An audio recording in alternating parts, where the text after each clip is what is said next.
Et lolo tout le monde, j'espère que vous allez bien et bienvenue dans cette petite vidéo du vendredi dans laquelle on va parler de Bitcoin et puis d'un ensemble d'autres choses je pense telles que Dogecoin. Déjà moi j'ai appris cette semaine ce que c'était Wall Street Bets, j'étais pas du tout au courant. Et quand je vois un peu ce qui s'est passé sur GameSpot ou sur d'autres choses, je crois que ça fait sens d'essayer un peu de savoir ce qui s'est passé derrière. Donc j'ai un ami qui m'a posé la question de savoir t'as vu ce qui se passe sur Doge? Je dis bah ouais, moi je suis assez content parce que je suis rentré à 17 sats.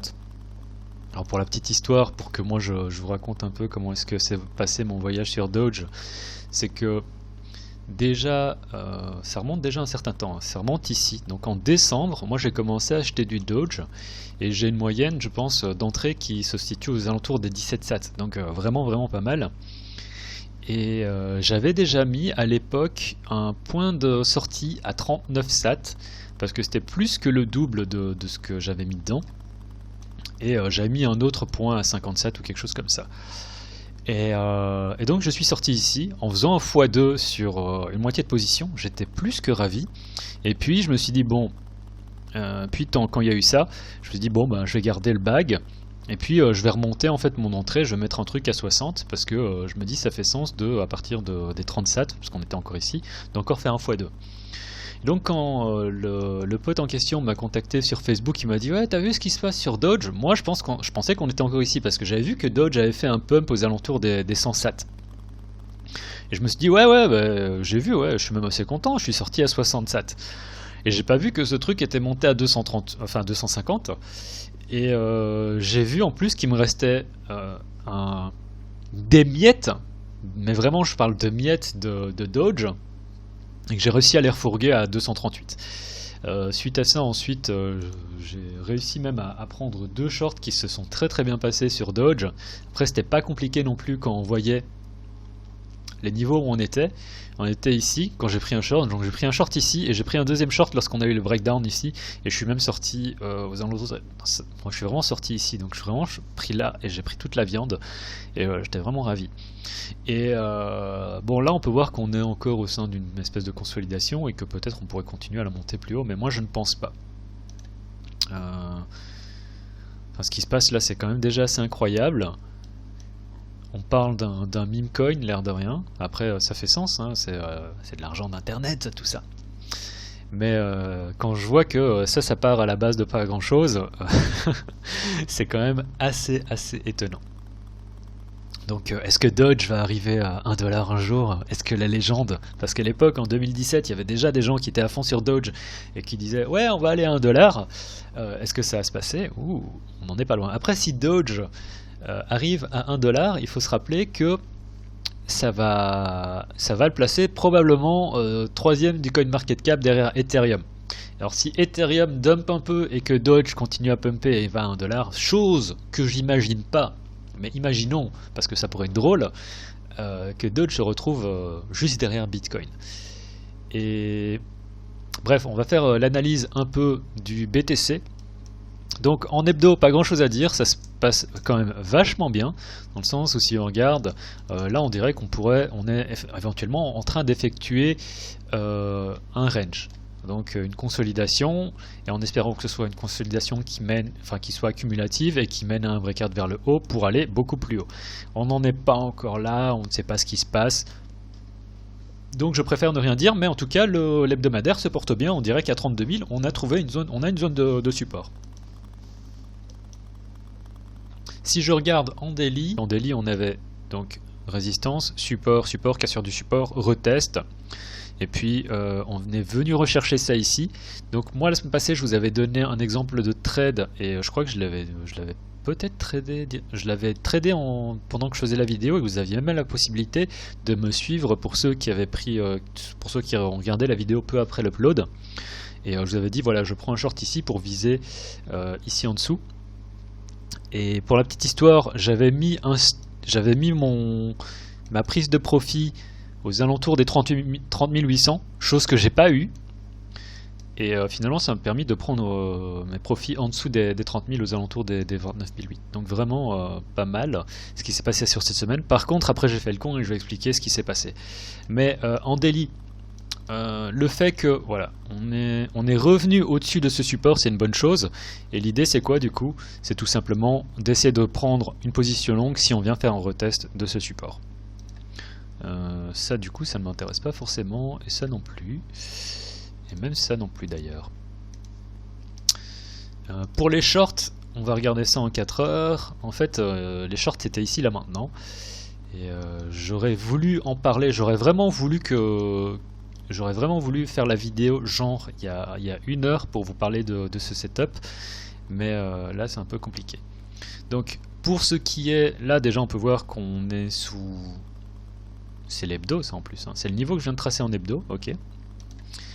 C'est une bonne chose. Si on regarde les niveaux en 4 heures, ici on a donc ouais, ce niveau qui est assez visible. Et qu'est-ce qu'on a encore? Comment est-ce que je pourrais passer ça? Bah, ce niveau en 4 heures. Donc on a cette zone, hein. C'est vraiment davantage une zone plutôt que juste un niveau. On a cette zone qui fait office, ça je vais l'effacer aussi, parce que ça fait pas sens d'en parler. Et ça non plus, vu qu'on est ici. Quoique ça c'est notre support du coup en hebdo, donc ça je vais le laisser. C'est bien parce que du coup on a ici vraiment ce niveau, ça c'est le niveau daily, hein, si je ne me trompe pas, et je pourrais faire dessiner une zone de la sorte pour montrer le support. On a ce range entre guillemets, même si on est sorti ici, on est sorti là, on a sorti là, faut pas faire attention. Ce qui m'intéresse maintenant, sans oublier qu'ici on a le support en hebdo. Ce qui m'intéresse maintenant, c'est comme je viens de le dire, c'est pour prendre une position longue. Déjà, vu qu'on est sous résistance, prendre une position longue ici, à moins qu'on vienne vraiment casser ça ici au-dessus.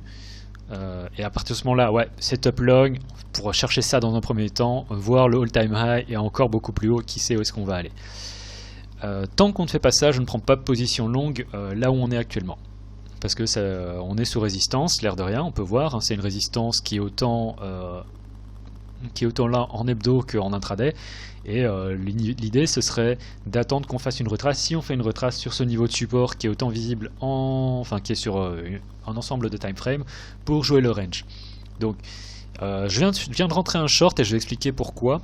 L'idée ce sera de prendre des profits dans un premier temps ici pour éventuellement essayer de viser le bas du range, ou j'essaierai de jouer le range tout simplement, de prendre une position longue pour continuer à monter.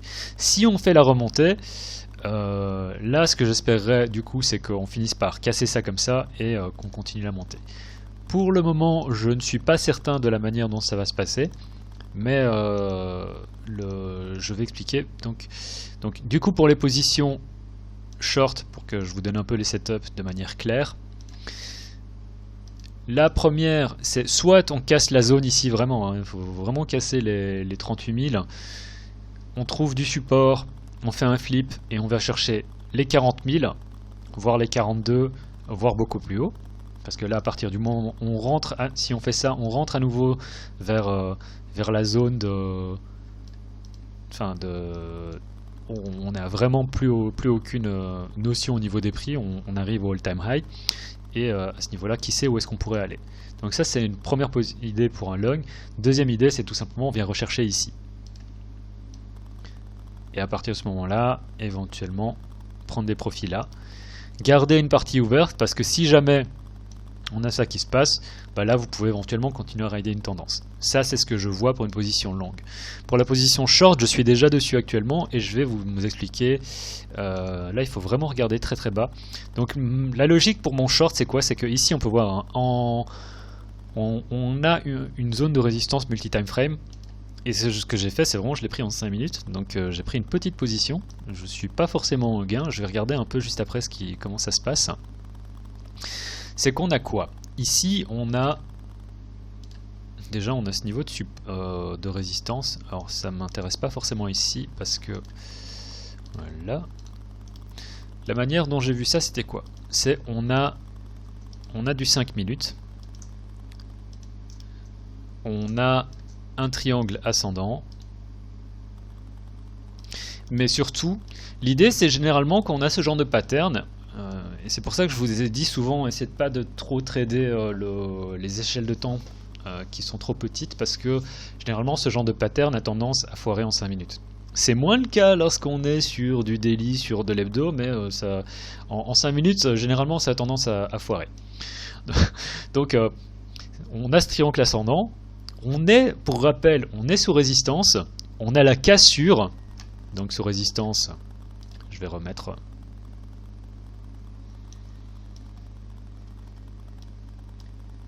Ah.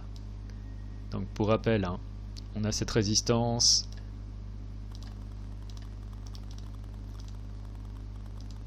ici. Donc l'idée c'est quoi? C'est qu'on est sous résistance en intraday, donc sur du hourly et sur du... et même en fait en hebdo, hein, en fait c'est une résistance. Donc ce serait totalement con de vouloir se dire « Hey, on a une résistance en hebdo, on a un retournement en 5 minutes, je vais prendre un long ». L'idée c'est vraiment de se dire, par contre, on a cette pattern en 5 minutes, si elle vient foirer ici, je prends un short. Pourquoi? Parce qu'on a une pattern boule qui foire et une pattern boule qui foire, c'est quoi? Bah c'est bear tout simplement. Et à partir de ce moment-là, bah, c'est ce qui s'est passé. Qu'est-ce qu'on fait? On joue tout simplement ça pour se dire, dans un premier temps, vu que c'est du 5 minutes, de prendre des profits à 35 000. Et en plus on peut voir en termes de range, c'est aussi un peu la moitié du range. Mais sinon, ce serait surtout d'essayer de reviser les 34 000. Qui fait office de support pour le moment. Donc à voir comment ça se passait, et c'est ça qui m'a fait décider à prendre. Il faudrait que je regarde un peu. Ok, bon. Parce que si on remonte un peu plus haut, je prendrai une deuxième partie de position, parce que là j'ai simplement pris, alors c'était en 5 minutes hein, pour rappel, si vous regardez, où j'ai pris position sur ça ici. Hein. Vraiment, je l'ai pris il y a 20 minutes, hein, ce short. C'est pour ça que j'aurais dû vraiment faire l'analyse de la semaine avant, comme ça j'aurais pu partager. Mais je trouve que ça fait aussi un bon cas d'école, et ça vous montre aussi directement comment est-ce que je peux trader. Et le stop, il est où? Le stop, il est simplement ici au-dessus. Hein. Pour moi, ça fait aucun sens si on revient au-dessus. Si on revient, je sortirais tout simplement de ce trade, je prendrais mes pertes, et puis voilà.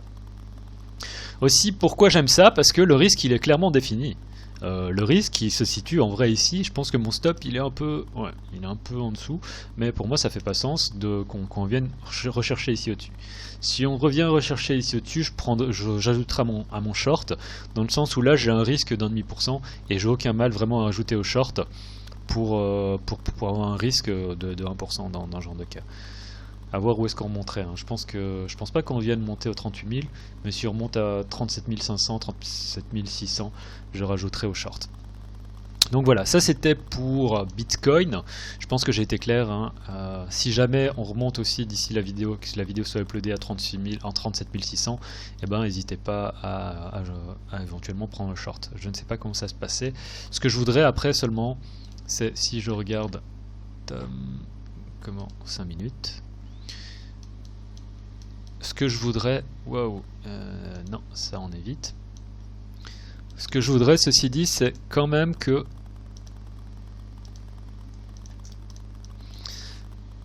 qu'on passe pas trop de temps ici, hein, qu'on aille quand même assez vite pour aller chercher ça ici. Avec 50% de prise de profit ici pour aller chercher éventuellement là.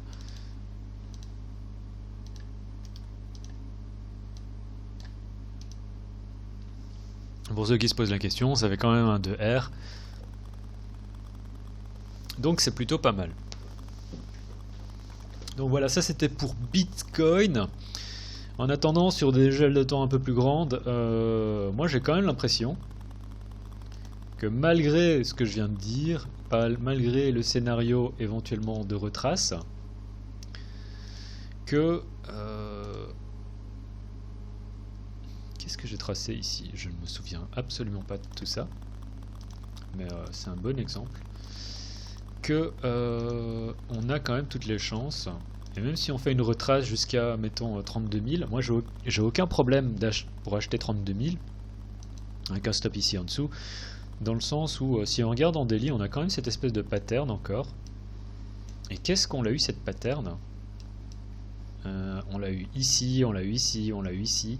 Là c'était davantage en 4 heures. Ici c'était même, je pense, faut regarder ça. Ouais, on l'a eu ici. Donc on a encore la répétition de cette pattern où on a cette droite de tendance. Et on a la cassure de droite de tendance. Du coup, pour moi, bon, j'ai pris un short, je vous avoue, mais l'idée c'est vraiment, parce que c'est vraiment de l'intraday ça. L'idée c'est vraiment de se dire, si on vient faire une retrace, faut tout simplement jouer les lognes. Ça risque de prendre un certain temps, ça peut encore prendre des semaines, mais l'idée c'est de jouer ça à la hausse et tout simplement de se dire, ok, si on a une retrace, je prends une position longue. Et là, vous pouvez acheter spot, hein, vu qu'on est déjà en daily. Et j'achète spot, j'ai aucun mal à acheter à 32 000, et l'idée c'est de jouer la tendance, tout simplement. Voilà, ça c'est ce que je jouerais sur BTC.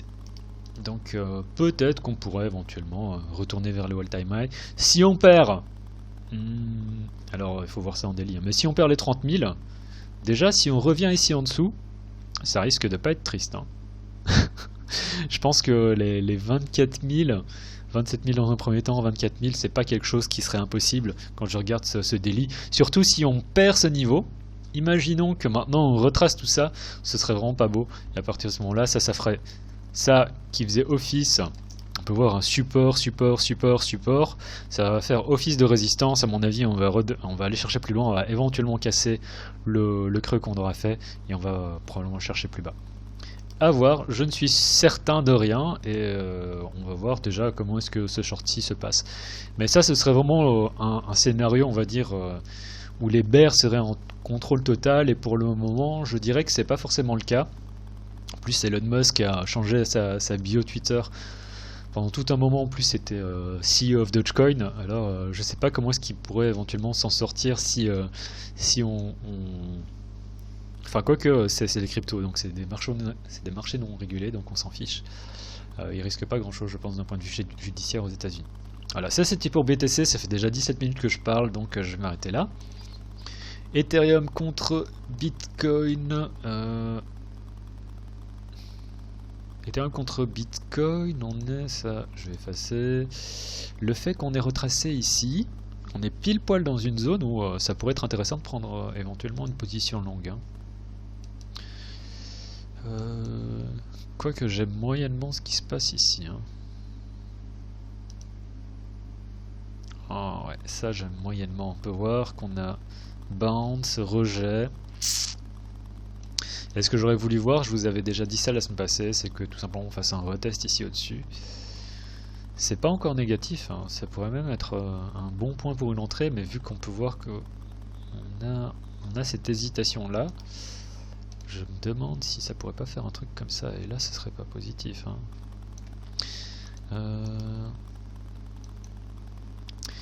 Donc en termes de structure de marché, on est toujours sur quelque chose de positif, mais le fait qu'on réintègre, on va dire, cette consolidation, on peut voir qu'on a cette petite consolidation. Donc on a la cassure du niveau en mensuel. Maintenant on vient retracer ça. Comment est-ce que ça se passe en hebdo? Ouais, ok.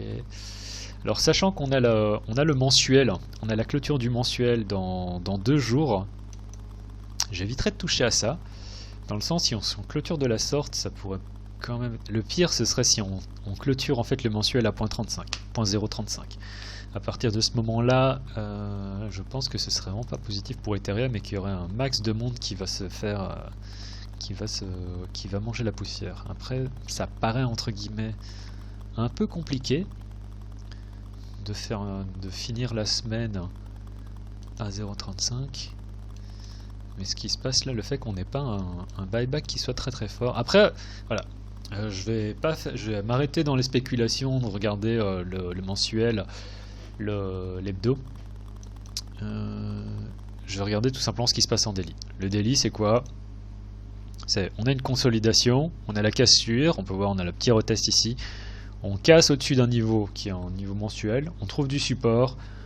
On fait un pump, qu'est-ce qui se passe? On est en ce moment tout simplement encore en daily au sein de la consolidation, et ça fait office de pool de liquidité, et donc il n'y a pas trop de soucis à voir pour le moment. Tant qu'on ne casse pas ce niveau là en daily, je dirais qu'on est tout simplement bon.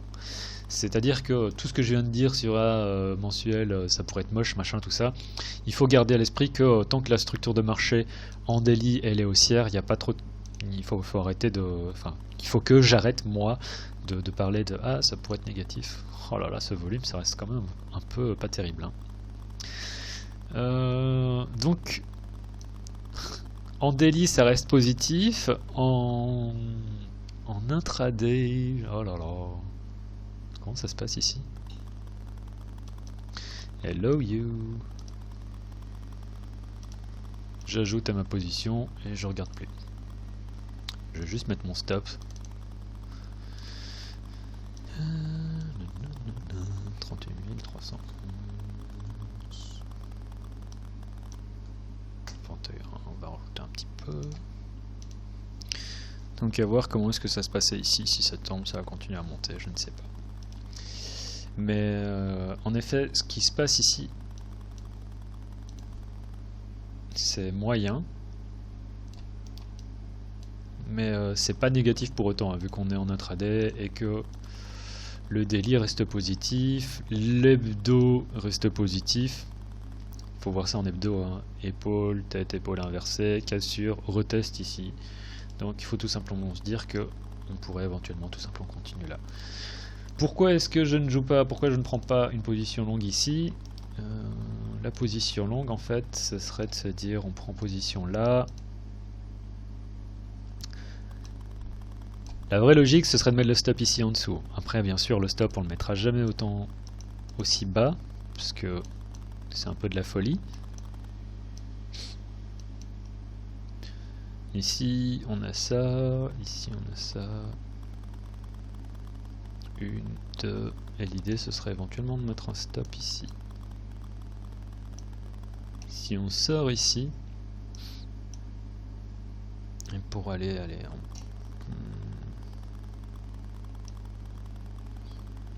mais là je joue du daily, hein. Ça c'est davantage un trade en daily. Mais si on veut être bullish et se dire ouais on va aller ici, il faut le jouer comme ça. Ça c'est éventuellement quelque chose qui est jouable. Je me demande si je le prendrai pas juste après.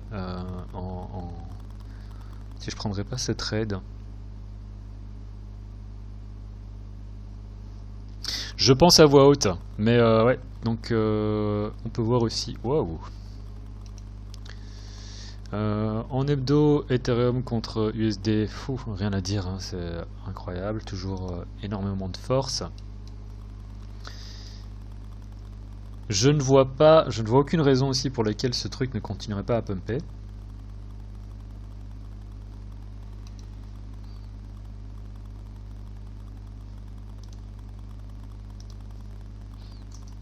On a ça, on a ce niveau-là, ici un peu en dessous, c'est-à-dire que on a aussi ces structures. Hein. Donc ça, c'est vachement bien. On a fait 1, 2... All time high, nous voilà! Moi, c'est ce que je dirais. Hein. En tout cas, sur Ethereum, j'ai aucune raison d'être bear, aucune raison de vouloir shorter cette chose. Qu'est-ce qui me ferait shorter éventuellement? C'est si on fait un truc comme ça. Pour aller chercher ça ici.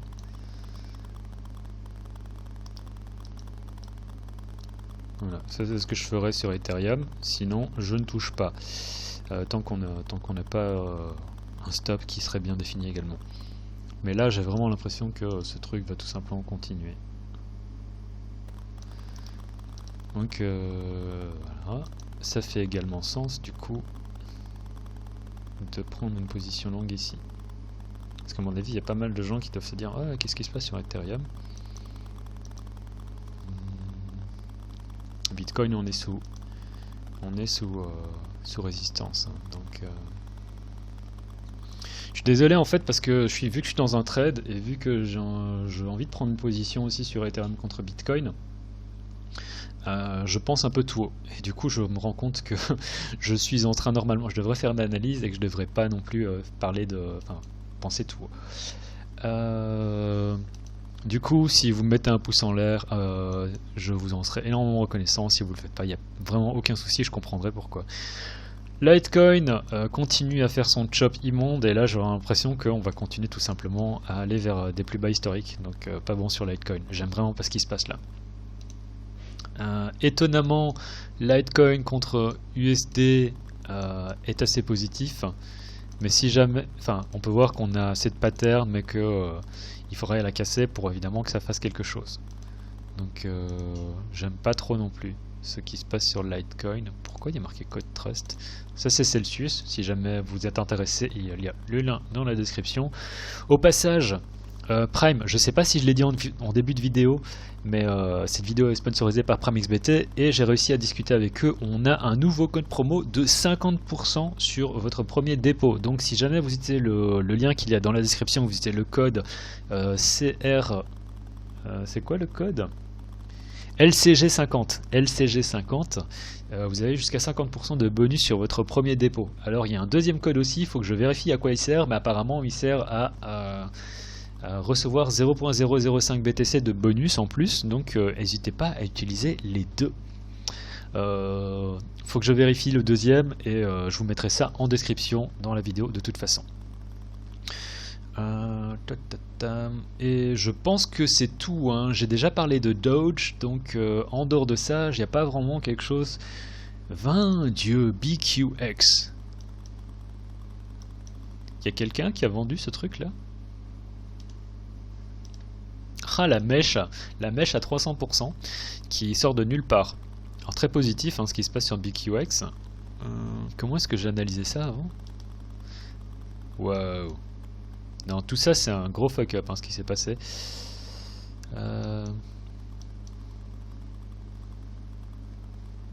Waouh, ok. Verge. Et honnêtement, il y a un ensemble de vieux alts.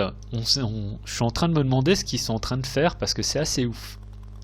Il y a vraiment un ensemble d'alts qui datent de 2017, genre Verge, qui arrivent de nulle part et qui nous font des pumps qui sont assez intéressants. Et à côté de ça, il y a un ensemble d'alts aussi qui font rien du tout. EOS par exemple. Je vais terminer sur ces belles paroles qui dit que EOS a l'air de vouloir encore aller descendre. EOS est au fond et il a décidé de continuer à creuser. Donc, oh mon dieu, ce truc est dégueulasse. Je n'y toucherai vraiment pas pour le moment. Tous ceux qui sont investis sur EOS, j'espère qu'on a un pump. Au passage, je crois que Dan Larimer s'est fait virer du projet, donc c'est même plus vraiment son projet. Oh là là. Bah, on est au prix du... On est au plus bas au niveau... tous ceux qui ont acheté ici au niveau de l'ICO, éventuellement. Parce que pour rappel, c'était une ICO qui était... c'était un coin bizarre, hein, ce truc. Enfin, c'était une ICO bizarre. Oh là là. Oh, c'est dégueulasse. J'ai même pas besoin de tous ces niveaux sur le chart. Bref, c'était tout pour la vidéo de cette semaine. Je vais essayer de faire une vidéo encore demain, parce que vous m'avez parlé d'un ensemble d'alt dans la vidéo de lundi. Et je vais essayer de faire une petite vidéo d'analyse d'alt pour demain. Et j'espère que cette vidéo vous aura servi. C'était le cryptographe en vous souhaitant un excellent week-end. Tchuss.